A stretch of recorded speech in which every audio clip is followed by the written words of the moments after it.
Бүгін сабағым 24-ші сабақ буын бірінші атты мәтінді түсініп оқы дейді. Атасы мен Дарханның қалаға кеткендеріне бір айдан асқан. Дархан ауылға қайтқанша асықты.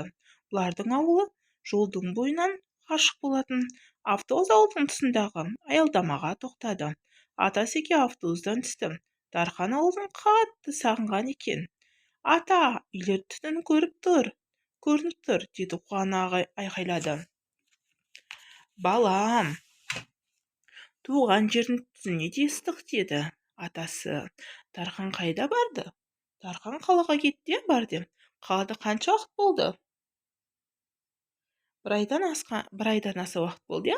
Ауылды көрген Дархан не деді? Ата, үйлердің түтіні көрініп тұр, деді. Жоспар бойынша мәтіннің бөліктерін анықта, дейді. Дархан ауылға асығуы, атасы екеуінің ауылға жетуі, туған жердің түтінінде ыстық, Дархан ауылға асығуы. Міне балалар, қараңыздар, мына жерде қайтқанша асыққан екен, қала барғаннан кейін. Ал қаладан атасы екеуі ауылға жетуі, дейді. Автобус ауылдың тұсындағы аялдамаға тоқтады.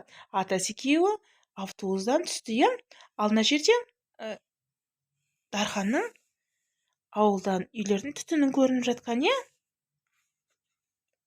түтіні де ыстық. Атасы болса сол кезде туған жердің түтіні де ыстық, деді балам, дейді. Жоспар мәтін бөліктерін атауы, дейді. Екінші атты өлеңді көшіріп жаз, дейді.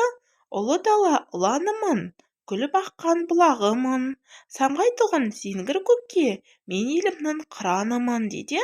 Зеңгір көк деген көк аспан екен. Үшінші аттың буынынан сөз құра ойынға қатыс, дейді. Балаларына жердегі сөз қара бірінші топқа. Марат қайық, деді. Сәуле қала, деді. Жандос қара, деді.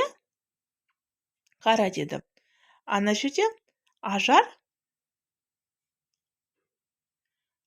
буыннан сөз құрап ойынына қатыс, дейді. Мына жерде Ажар ба, деді. Алан ба, деді. Асан ба, деді. Қандай сөздер шыққан табымдар, де. Мына жерге қа деген сөзден жалғастырып жазды. Ана жерге ба.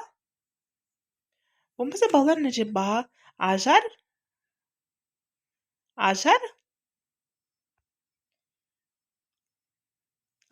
болмаса мына жерге қоясыздар, өздеріңіз ойдан шығарсаңыз болады. Ажар бақа, деді десе болады. Алан бала, деді десе болады. Асан барма, деді десе болады. Үйсіп құрасақ болады екен, ойымыздан шығарып. Осымен біздің сабағымыз аяқталды. Келесі сабақта кездескенше сау болыңыздар.